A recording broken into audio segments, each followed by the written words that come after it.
What's up, guys? Welcome back to the channel, or welcome to the channel, one way or the other. So we just got the Suzuran event announced. Twilight of Woolamond, I can't really pronounce it, sorry if I butchered it. The event's launching on October 28th, 10 AM server time, which is 6 hours after reset time, and there is a 3-hour maintenance just before the event starts, so make sure you use some of your sanity so it doesn't max out before the maintenance starts. So, as usual, I want to go through the character that we'll be pulling, which is Suzuran this time around. And there's a lot of stuff that's in the announcement. You can go and check out Twitter yourself to check that out. So, let's get back to the topic. Suzuran. As usual, we'll go to A-Ship for more details. So, Suzuran. She's a supporter. She does slow. She has support and DPS tags. There's some reason to it, but think of her this way. She is mainly a slow, but also support other characters' damage. That's how I think of her. And that's usually what you use slow for, right? You keep the enemies closer, like in the attack area for a longer period of time, where you deal more damage anyway. And she's like way better than that. She's like hugely improved in that sense. So let's go through her usual stuff, alright? Talent. When deployed, all ally supporter operators get plus 0.4 SP per second at E2. And when enemies are within attack range or slow, they will also be inflicted weakening. This is somewhat similar to Praminix? Yes, Praminix. And both of these talents are really helpful, and we will see soon why. So first of all, don't forget the plus 0.4 SP per second. That makes it 1.4 SP regen per second. That's really critical, and obviously she also benefits from this SP regen as well. So does Angelina and everyone else. Supporters. So let's look at skill 1.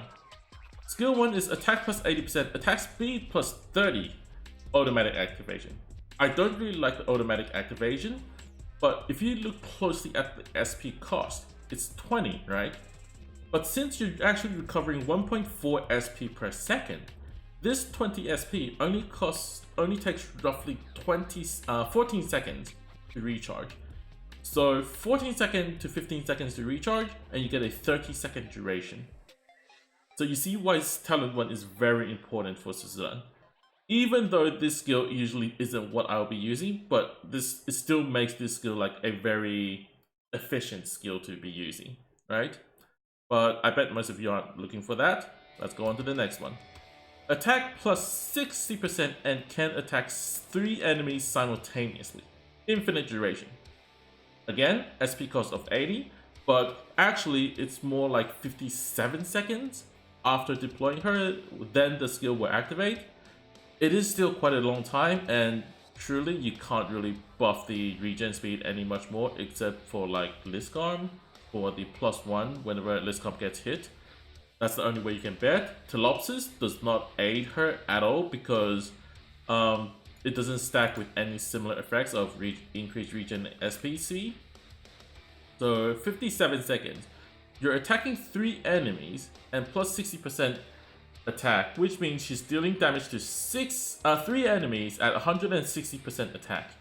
With her level max, it's still not a lot of damage, sure, but slowing 3 targets at once for the rest of the stage, it's pretty good. Sometimes I use this skill, but trust me, skill 3 for Suzuran is the key. Look at this range. Look at this area she's covering here. This skill she stops attacking enemies. Okay, increase attack range to this size. Increase talent 2 effect to double. What does that mean? You will be getting 40% of damage increase for all the enemies that are being slowed. What else is there? Slow all enemies within the range. This huge area, all the enemies are super slow, and they all take 40% extra damage. You might think, oh well, that's not a lot. But if you think about it, let's say if you combine this with Aya Fiddler skill 3, Silver Ash skill 3, right? And there's way more operators in the future that's coming out that does like this super super intense damage in a short period of time. You can buff them all by 40% with Suzuran on the field. Not only that, because usually maybe the enemy just runs through, let's say, Silver Ash's range. Let's say if they're super tanky or whatever reason. It still happens in the future, right? Because of the extreme slow that she provides in this huge area, again, I have to keep repeating myself, this area is huge. Silver Ash can deal all his damage, like 30%, like 30 seconds of his damage, pretty much, I think, within this area, because this skill does last 35 seconds. 35 seconds. This is insane. And you might look at SP cost of 70, thinking, oh, but it takes a long time to charge. But remember that Talent 1?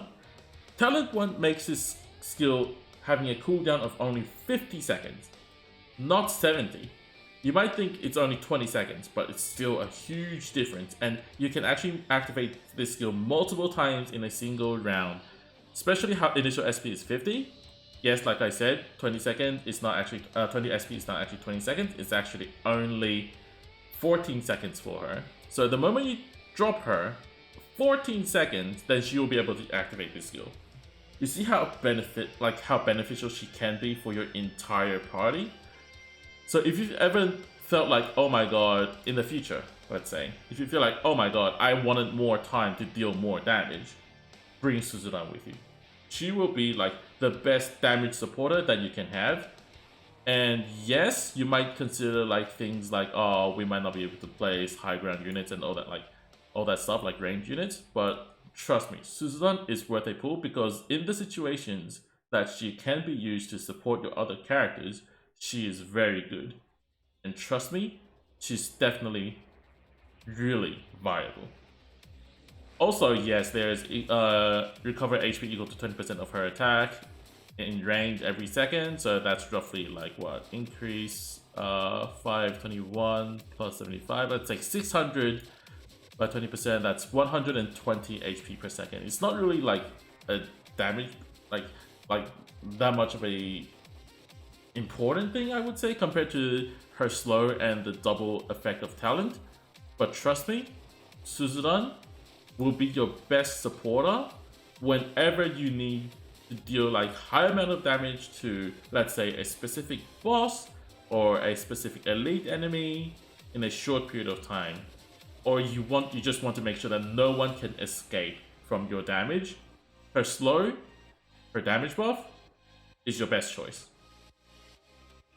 So there's two more characters in this event. One is the 5-star Air Scarf, and the other one is Click.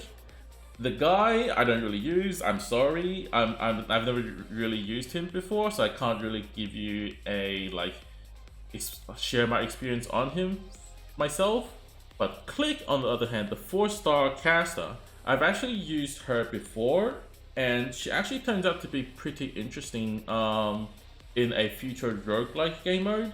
So I would say you can try, maybe if you get her, you can give her a try, but probably don't put too much resources into her because yes, she's unique, but she's not like super OP or anything. She's good. She's good. That's all I can say about her. So I hope you guys have made your decision on if you want to pull Suzuran or not. Obviously, if you're like me and you see this cute character, yes, cute character, I will not say the L word, but you see this cute character and you're like, I'm gonna pull her, you can go ahead like that, you can go ahead and pull. If you feel like, oh my god, I want a good character, you should pull her. If you feel like you want to save for the W banner, I cannot stop you, but I definitely recommend you to pull her because she is very powerful. At the end of the video, I hope you guys enjoyed this. Yes, this video did came out a bit late than I intended so because I've been doing a bit of Genshin Impact grind. I'm really sorry for delaying the video till this late. I'm really sorry, but I just reached AR45 today. I was really hyped about it. So I kind of spent some time doing some artifact domain and, you know, I kind of delayed the video processing, but yeah, still got it out, right? Before the event comes out. So I think that's forgivable. Thank you guys for watching. I'll see you guys when the event launches. I'll be streaming it. Join my Twitch channel. I'll see you guys then. Bye.